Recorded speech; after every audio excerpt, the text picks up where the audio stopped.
மலாய்க்காரர்களின் நலனை பாதுகாக்கும் ஒரு முயற்சியாக அம்னோவும் பெரிக்காத்தானும் இணைந்து செயல்பட வேண்டும் என்று 17 மலாய் அமைப்புகள் ஒன்று சேர்ந்து வலியுறுத்தியுள்ளன.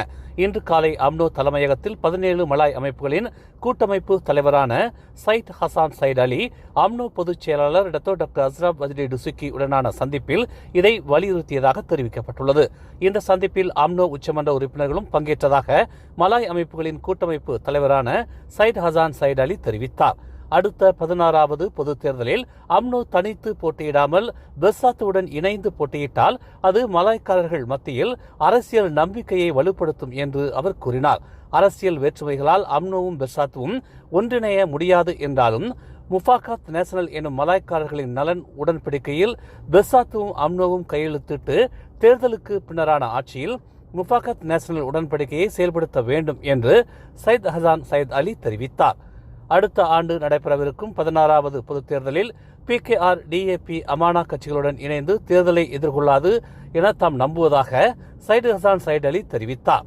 PKR, DAP கட்சிகள் மலாய்க்காரர்களின் நலனை பாதுகாப்பதில் அதிக ஆர்வம் காட்டுவதில்லை என்பதால் அவர்களுடன் அம்னோ கைகோர்த்து தேர்தலை எதிர்கொள்ள வேண்டாம் என்பதையும் 17 மலாய் அமைப்புகள் அம்னோவுக்கு வலியுறுத்தியுள்ளதாக சையத் ஹசான் சையத் அலி தெரிவித்தார். தற்போதைய மடானி அரசாங்கத்தில் அம்னோ முன்னெடுத்துள்ள மலாய்க்காரர்களுக்கான முன்னெடுப்புகள் செயல்படுத்த தாமதமாக இருப்பதாகவும் அதற்கு கூட்டணி கட்சிகள் முக்கிய காரணம் என்றும் அவர் குற்றம் சாட்டினார். அம்னோவுக்கும் பெர்சாத்துவுக்கும் ஒரே கொள்கை என்பதால் முஃபாகத் நேஷனல் உடன்படிக்கை மலாய்க்காரர்களுக்கு புதிய நம்பிக்கையை விதைக்கும் என்று சையத் ஹசான் சையத் அலி தெரிவித்தார். அடுத்த ஆண்டு ஜனவரி முதல் அனைத்து வகையான சாலை போக்குவரத்து சம்மன்களுக்கும் 50 விழுக்காடு கழிவு வழங்கப்படும் என்று போக்குவரத்து துறை அமைச்சர் அந்தோனி லோக் தெரிவித்துள்ளார். போக்குவரத்து விதிகளை மீறுவதால் பெறப்படும் சம்மன்களை அதன் காலவரைக்குள் செலுத்தினால் இக்கழிவு வழங்கப்படும் என்று அவர் கூறினார். அபராதம் விதிக்கப்பட்ட 1 முதல் 15 நாட்களுக்குள் தொகையை செலுத்துபவர்களுக்கு 50 விழுக்காடு கழிவு என்றும், 16 முதல் 30 நாட்களுக்குள் செலுத்துபவர்கள் 33 விழுக்காடு கழிவு என்றும், 31 முதல் 60 நாட்களுக்குள் செலுத்தினால் முழு அபராத தொகையையும் செலுத்த வேண்டும் என்றும் அந்தோனி லோக் விளக்கமளித்தார்.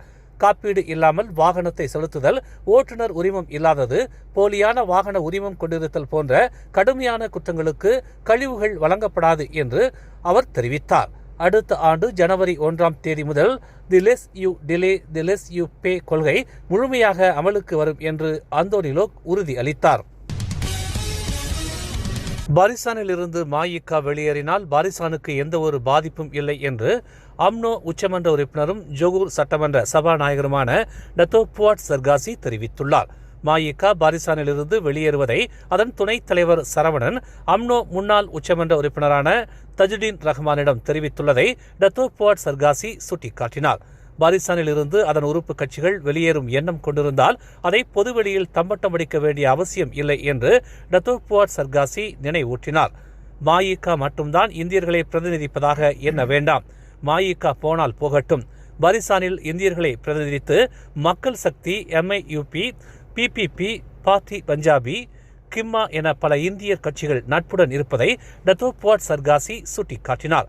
பாரிசான் கடந்த தேர்தலில் சந்தித்த பின்னடைவுக்கு பின்னர் பலரும் பாரிசானிலிருந்து விலகி சௌகரியமான இடத்திற்கு சென்றனர். அவர்கள் பாரிசானை மீட்டெடுக்கும் போராட்டத்தில் பங்கேற்கவில்லை. மாயிகாவும் இப்போது அவர்களைப் போலவே நடந்து கொள்கிறது என்று டத்தோ புவாட் சர்காசி தெரிவித்தார். ஆனால் மாயிகா ஒன்றை மட்டும் புரிந்து கொள்ள வேண்டும். மாயிகா அதன் அரசியல் நிலைத்தன்மையை உறுதிப்படுத்த மலாய்க்காரர்களின் ஆதரவும் தேர்தலில் மலாய்க்காரர்களின் வாக்குகளும் மிக முக்கியம்.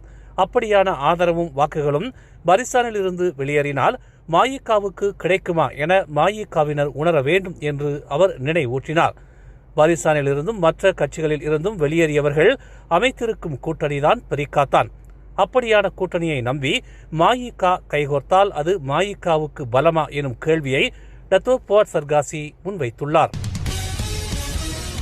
பெண்களை கடத்தி பாலியல் தொழிலில் ஈடுபடுத்திய கும்பலைச் சேர்ந்த 5 தங்கள் மீதான குற்றத்தை மறுத்து விசாரணை கோரினர். இன்று காலை கோலாலம்பூர் செஷன்ஸ் நீதிமன்றத்திற்கு கொண்டுவரப்பட்ட 5 கடந்த செப்டம்பர் 30ஆம் தேதி கோலாலம்பூரில் உள்ள தங்கும் விடுதியில் பாலியல் தொழில் நடத்தி வந்ததற்காக கைது செய்யப்பட்டனர். கைது செய்யப்பட்ட 5 ஒருவர் போலீஸ் அதிகாரி என முதற்கட்ட விசாரணையில் கண்டறியப்பட்டுள்ளது. தங்கும் விடுதியில் மேற்கொள்ளப்பட்ட சோதனையில் 7 இந்திய பெண்கள் மீட்கப்பட்டனர். கைது செய்யப்பட்ட ஐவரும் கேங் அக்கா எனும் உள்ளூர் பெண்ணின் தலைமையில் இயங்கும் கடத்தல் கும்பல் என கண்டறியப்பட்டுள்ளது.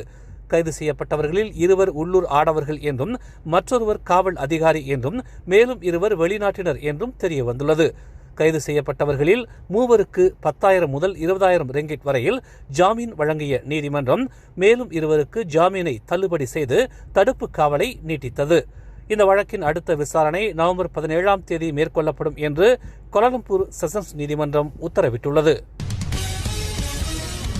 பாலிங்கில் உள்ள ஒரு இடைநிலைப் பள்ளியில் கூட்டு பாலியலில் ஈடுபட்ட 4 மாணவர்களுக்கு தலா 3,000 ரிங்கிட் ஜாமீன் வழங்கி மேல் விசாரணைக்கு ஒத்துழைக்கும்படி பாலிங் செஷன்ஸ் நீதிமன்றம் உத்தரவிட்டுள்ளது. கடந்த அக்டோபர் 12 பாலிங்கில் உள்ள ஒரு இடைநிலைப் பள்ளி மாணவியை பல முறை கூட்டு பாலியல் வன்புணர்வு செய்த வழக்கில் 15 முதல் 17 வயதுடைய 4 மாணவர்கள் கைது செய்யப்பட்டனர். பாதிக்கப்பட்ட மாணவியின் கூட்டு பாலியல் காணொலி கைபேசியில் இருப்பதைக் கண்ட மாணவியின் குடும்பத்தினர் காவல் நிலையத்தில் புகார் அளித்த நிலையில் அவர்கள் 4 கைது செய்யப்பட்டு தடுப்பு காவலில் வைக்கப்பட்டனர். கைது செய்யப்பட்ட 4 மாணவர்களும் கடந்த மே மாதம் முதல் பல முறை வகுப்பறையில் பள்ளி வளாகங்களில் கூட்டு பாலியலில் ஈடுபட்டதாகவும் அவர்களில் ஒரு மாணவன் பாதிக்கப்பட்ட மாணவியின் காதலன் என்றும் முதல் கட்ட விசாரணையில் தெரிய வந்த நிலையில் கைது செய்யப்பட்ட 4 மாணவர்களுக்கும் தலா 3,000 ரிங்கிட் அபராதம் விதிக்கப்பட்டதுடன் அடுத்த விசாரணை நவம்பர் 27 மேற்கொள்ளப்படும் என்று செஷன்ஸ் நீதிமன்ற நீதிபதி ரொஹைடா இஷாக் உத்தரவிட்டுள்ளார். ஜொகூரில் பல்வேறு திருட்டுச் சம்பவங்களில் ஈடுபட்ட கேங் ரிச்சி குண்டர் கும்பலைச் சேர்ந்த 9 பேர் கைது செய்யப்பட்டுள்ளனர்.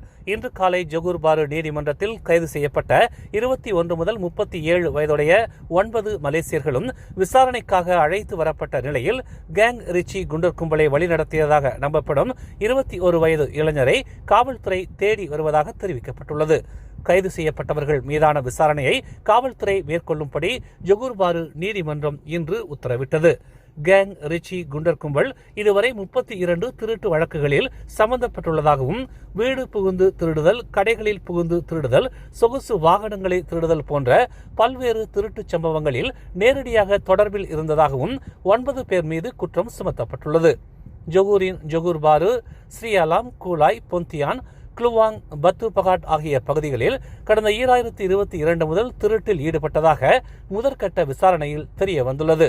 அவர்கள் மீதான அடுத்த கட்ட விசாரணை நவம்பர் 13 மேற்கொள்ளப்படும் என்று ஜொகூர் பாரு நீதிமன்றம் தெரிவித்துள்ளது. வரும் அக்டோபர் 29 மலாயா பல்கலைக்கழக இந்திய ஆய்வியல் துறையில் மாணவர்களுக்கான அரசியல் விழிப்புணர்வு கருத்தரங்கம் நடைபெறவிருக்கிறது. மாலை 5 மணி முதல் இரவு 8:30 மணி வரையில் மலாயா பல்கலைக்கழக கலை மற்றும் சமூக அறிவியல் புலத்தின் DKA அரங்கில் நடைபெறுகிறது. இக்கருத்தரங்கில் தேசிய நிலநிதி கூட்டுறவு சங்கத்தின் தலைவர் தான்ஸ்ரீ KR சோமசுந்தரம் தலைமையில் நடைபெறும் என்று மலாயா பல்கலைக்கழக இந்திய ஆய்வியல் துறை தலைவர் முனைவர் ரவீந்திரன் மாரையா தெரிவித்தார். பல்கலைக்கழக மாணவர்களுக்கு அரசியல் குறித்தான விரிவான கருத்தரங்கம் முனைவர் கிருஷ்ணன் மணியம் தலைமையில் நடைபெறும் என்று அவர் கூறினார். இக்கருத்தரங்கின் சிறப்பு பேச்சாளர்களாக மலேசிய இந்திய மக்கள் கட்சியின் தலைவர் புனிதன் பரமசிவம், நிதி அமைச்சின் முன்னாள் பிரிவு செயலாளரான டத்தோ குமரன் சந்திவேலு ஆகியோர் பங்கேற்பார்கள் என அவர் கூறினார். மலாயா பல்கலைக்கழகத்தின் இந்திய ஆய்வியல் துறை, இந்திய ஆய்வியல் கழகம், தான்ஸ்ரீ KR சோமா அறக்கட்டளை ஆகியவை இணைந்து இந்த அரசியல் விழிப்புணர்வு கருத்தரங்கை நடத்துவதாக முனைவர் ரவீந்திரன் மாரையா தெரிவித்தார். மேலும் செய்திகளை தெரிந்து கொள்ள தமிழ் மலர் நாளிதழை பாருங்கள். உடனுக்குடன் செய்திகளை தெரிந்து கொள்ள தமிழ் மலர் இணையதளம், தமிழ் மலர் செயலி மற்றும் மலர் டிவி யூடியூப் சேனலை வலம் வாருங்கள். எங்களோடு இணைந்திருக்க மலர் டிவியை பதிவு செய்து கொள்ளுங்கள்.